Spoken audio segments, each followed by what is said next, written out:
Dans le scénario où nous aurions un gouvernement de cohabitation, est-ce que vous pouvez nous rappeler quelles sont les prérogatives de l'exécutif? Qu'est-ce qui appartient strictement au président de la République et qu'est-ce qui revient à la décision du Premier ministre? Dans la Constitution et dans la tradition politique française, c'est le Premier ministre qui dirige l'administration et qui, d'ailleurs, nomme un certain nombre d'emplois publics, mais certains emplois de très haut niveau, notamment ceux qu'on appelle les emplois à discrétion du gouvernement, je veux dire préfet, ambassadeur, direction d'administration centrale, patron de grands établissements publics, c'est le président de la République en Conseil des ministres avec le contre-sein du Premier ministre. Ça s'est produit lors des 3 cohabitations qui ont déjà eu lieu et ça a donné lieu en fait à des négociations, des rapports de force, des échanges, etc. En période de cohabitation, le président de la République a quand même beaucoup les mains liées. En particulier, il préside silencieux le Conseil des ministres. Mais il a un pouvoir d'empêchement, en particulier dans le domaine de la nomination aux grands emplois. Entre 86 et 88, pendant la première cohabitation, qui était la première, et où en plus le président de la République était François Mitterrand. François Mitterrand, c'était pas n'importe qui, c'était un vieux routier de la politique. Il avait été formé sous la 4e, il avait été formé encore par l'opposition au général de Gaulle, et donc pour le gouvernement de Jacques Chirac,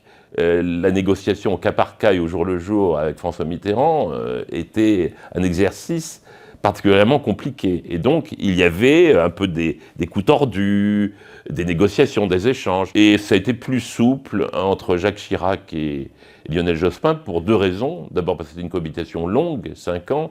Donc Jacques Chirac ne pouvait pas s'engager dans une guerre de tranchées aussi facilement que Mitterrand quand il avait 2 ans à supporter. Et ensuite, outre le fait que c'était une cohabitation longue, Jacques Chirac était très affaibli, puisque la cohabitation avait été provoquée par la bêtise, entre guillemets, qu'avait été la dissolution de 1997. C'est une question de rapport de force et d'habileté des protagonistes. Plus dans l'ombre, parmi ceux qui fabriquent et conduisent la politique de la nation, qu'est-ce qui distingue l'administration centrale et un cabinet ministériel?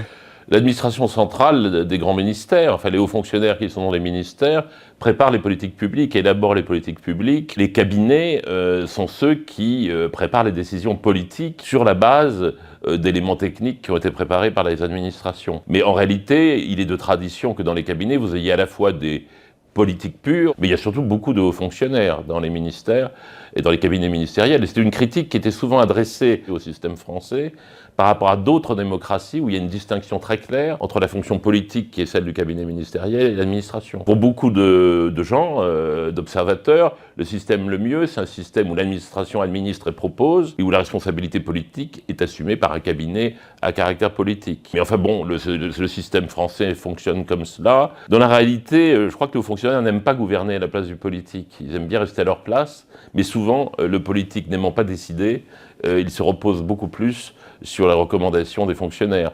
Mais ce qui est très important pour qu'un système comme le nôtre fonctionne bien, qui a une grande tradition étatique, c'est qu'il y ait quand même une confiance mutuelle entre le politique et l'administratif, et que l'état moral de l'administration, en particulier de la haute fonction publique, soit bon. L'administration obéit aux politiques, à condition évidemment que ce soit un politique légitime, investi par les électeurs. L'administration obéit aux politiques, mais le politique respecte l'administration. C'est l'idée que le haut fonctionnaire est loyal envers le pouvoir légitime, mais qu'il n'est pas assujetti au pouvoir. Il y a des nuances qui sont plus que des nuances. On a entendu lundi dernier de la part d'un observateur de la vie politique anciennement de la France insoumise, j'annonce la création du réseau de résistance à l'extrême droite. Refus par des fonctionnaires d'exécuter certains ordres, désobéissance civile et activisme judiciaire. Croyez-vous à cette désobéissance civique de la part de l'administration centrale? Je ne crois pas. C'est complètement contraire à la tradition française, encore une fois, qui est celle d'une administration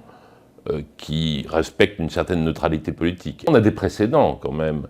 On a par exemple 1981. 1981 quand même, c'était un bouleversement prodigieux, puisque pour la première fois depuis l'arrivée au pouvoir du général de Gaulle en 1958, l'union de la gauche arrivait au pouvoir, et donc des gens qui n'avaient jamais exercé le pouvoir pendant 23 ans se saisissaient du pouvoir. Et donc c'était des socialistes et des communistes et des radicaux de gauche, avec en plus l'intention très affichée de reprendre le contrôle d'une administration dont ils disaient avoir été écartés ou tenus à l'écart par l'État UDR, comme on l'appelait à l'époque. Alors, il y a eu effectivement des têtes qui sont tombées. D'ailleurs, certains députés disaient il faut que les têtes tombent. Il y a eu effectivement quelques commissaires politiques qui étaient des hauts fonctionnaires eux-mêmes, qui opéraient des épurations ici ou là. Mais enfin, en gros, le système a tenu. Il y a eu très peu de démissions, et la plupart des hauts fonctionnaires, qui pourtant étaient habitués à la République gaulienne, pompidolienne et giscardienne, la plupart des hauts fonctionnaires ont obéi sans fléchir, y compris pour défaire des politiques qu'ils avaient mis des années à faire. Martine Aubry, fille de Jacques Delors, qui en 1986, au moment du gouvernement de cohabitation de Jacques Chirac arrive au pouvoir,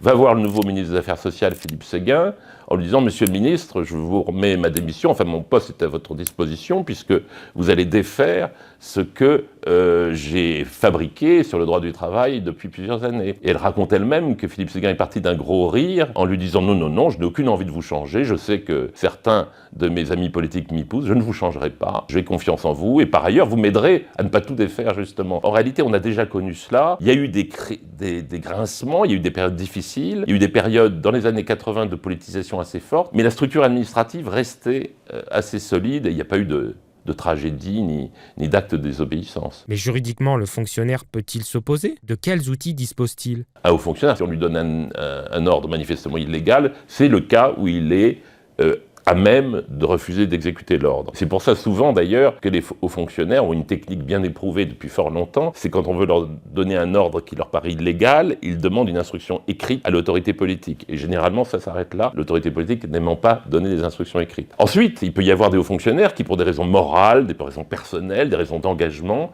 n'ont pas envie de mettre en œuvre certaines politiques. Et bien à ce moment-là, ils se retirent de leur poste et partent sur un poste moins exposé. Ça s'est déjà fait des dizaines de fois dans l'administration et je vois pas pourquoi ça se ferait différemment. Il y a une très belle définition du service public et du statut du fonctionnaire qui a été donnée par le grand professeur de droit du travail, Alain Supiot. Il dit c'est la dignité par rapport aux politiques, la distance par rapport à l'argent et la continuité par rapport au temps. La dignité par rapport aux politiques, ça veut dire on n'est pas un esclave. Par contre, nous devons appliquer les politiques qui ont été librement et démocratiquement définies jusqu'au point où, évidemment, elles ne contreviennent pas aux principes du droit et aux lois. Et il doit aussi être un élément de continuité parce que l'État est là avant la majorité politique qui sera là après. Les fonctionnaires sont en charge des politiques publiques qui se déploient sur des années. L'État doit être tenu. L'idée d'insurrection par principe contre une nouvelle majorité me paraît ne pas correspondre exactement à ce que Alain Supiot appelle la dignité par rapport aux politiques. Est-ce que, comme vous le dites dans votre ouvrage De Gaulle 1969, l'autre révolution, l'administration de l'État avait peut-être une formidable variable pour contrebalancer une assemblée trop révolutionnaire ou instable? L'administration a toujours eu un rôle stabilisateur en France. Il y a une constitution administrative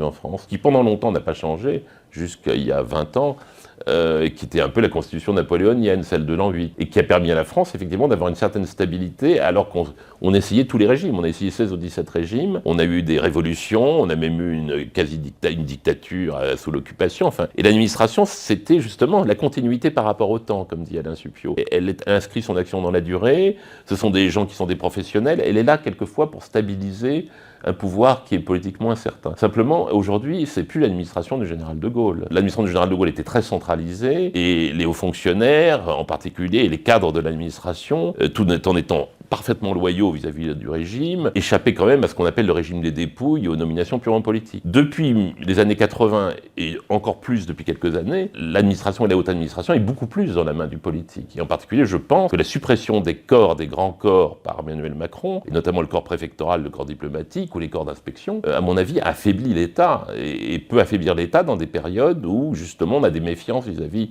du système politique. Aujourd'hui, les hauts fonctionnaires, en particulier, à qui on reprochait autrefois d'avoir trop de pouvoir, là, ils risquent d'être beaucoup plus vulnérables face à un pouvoir politique, quel qu'il soit. Et ça, c'est dommage. Je pense que c'est une erreur qui a été faite au cours des 20 dernières années. On a beaucoup critiqué la haute fonction publique, on a beaucoup critiqué l'ENA, l'État, etc. Et on risque de s'apercevoir qu'un État fort, c'est quelque chose qui garantit la stabilité de la démocratie et non pas son immobilisme, contrairement à ce qu'on dit souvent.